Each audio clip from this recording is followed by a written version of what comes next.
Hello, I'm Robert, and welcome to Robert's Guitars and Gear. Today, I'm going to do a wrap-up of my time with the PRS SE Swamp Ash Special.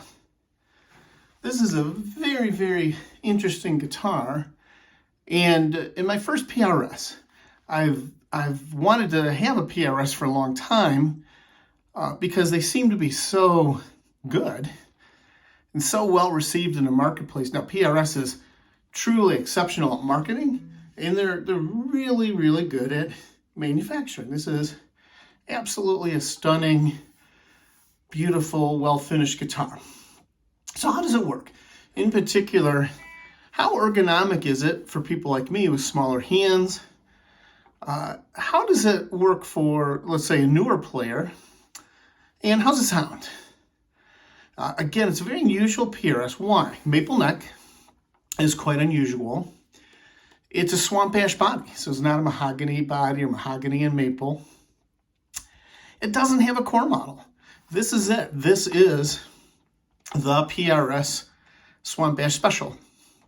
Now, they had a core model some years ago that they dropped, and they brought it back just in the SE line. It's 22 frets. Again, most PRSs, not all, are 24. I put locking tuners from PRS on it. It comes stock with very nice but conventional tuners. Again, it's an HSH. Very unusual for PRS. So 2 humbuckers and this single coil in the middle. And as is famously reported now, you actually can never play the single coil by itself. So how do these tones work? Well, we'll get to that in just a minute. Before I get to that, I just want to talk about the ergonomics. So for a player with smaller hands, the first thing we're interested in is how far out we have to reach to play. This guitar is set up pretty well for players with smaller hands, as opposed to, for example, Les Paul. We are just past the 13th fret for the attachment to the body. So it's very similar to a Strat for ergonomics in terms of reaching out.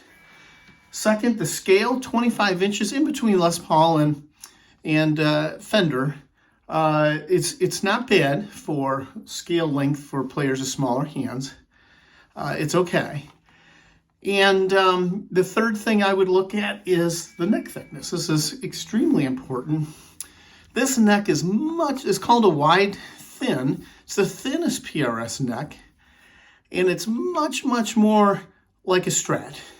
I actually have data. I measure all my guitars, and this one is very much in that territory of a Strat. So if you like to play a Strat, this has a lot of the Strat ergonomics. You can see I put a rock lock strap connector on, and that even pushes the guitar closer in on my body to make this reach easier. So for a player with smaller hands, this works really well. For a newer player, I think this is terrific. It's just so well made. It's really, really versatile. Let's talk about the tones in a second. And you can play anything really, and it looks good. Now, a couple things, because I've heard so many good things about PRS and their manufacturing in the Cortec plant in Indonesia. It's been very dry where I live, and several of my guitars have developed some fret sprout from the neck wood drying out, leaving the frets exposed. This is not a crisis. This is not the worst. The fret ends are not sharp, but you definitely felt it. So I did go after this guitar, as well as a Fender player, with my fret treatment to smooth out the edges. When these ship, this is a satin neck, and it's pretty smooth, but it still had a little bit of kind of residual, just the slightest bit of graininess, as opposed to, for example, a Fender Player Series that's just like glass. But you go after that with a Scotch-Brite pad, a green Scotch-Brite, or a really fine grain sandpaper, and it's good now. And I think a lot of that residual graininess even will wear off with playing. So with that, how does this guitar sound? Well, I did another video already on how well it replicates the Fender clean tones, but let's talk about this again. First of all, when you come out, when you're in with the tone knob, you are simply neck, both, and bridge. So this switch in the single coil is not in a picture at all, and this becomes a conventional HH guitar. And I'm going to come back to this, but I find that that's my favorite way to play this guitar. So now I'm out with the tone knob.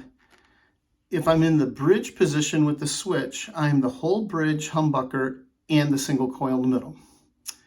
When I'm in the middle, I am now all three. The bridge is a full humbucker, single coil, and a split neck. When I am in the up position with the switch, I'm still out, then I'm the single coil and a split neck. So you never get the single coil by itself. Now, how's it translate into sound? Well, I like to play on the bright side, especially when I'm playing my church. I want to be bright and kind of chimey. This does that. It does it okay.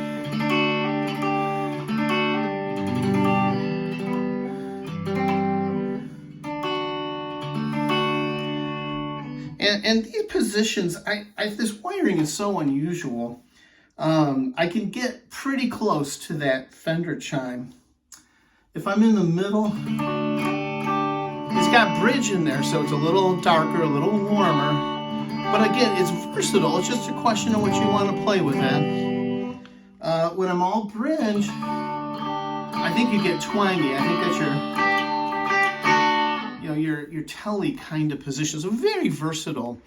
I'm not in love with any of those tones. Now, when I go down with the switch, so now I'm in HH. The single coil is not in a mix. Here's the crazy thing. I'm in the neck position. Of course, it's a full thick sound, but it's really bright and cutting and shiny. It's almost like a P90. So I find that this neck position, with clean tones, I can get to kind of an edge of breakup, chimey, cutting, kind of very P90-ish, and rich and full, and I play that way most of the time. If I go to the middle on the two humbuckers, very similar. And if I'm in the bridge position, now I'm ice picky. Of course, I can back off the tone, and you can get as warm as you want, all the way up to bright. But it's warm, so it's a very unusual pickup response considering an HH or an HSH guitar, but it is very versatile. Again, being anything that's versatile, usually it's not the best at anything, but it does a lot of work, and that's fundamentally true with this guitar. And of course, if I put some gain onto this and I get in the bridge position,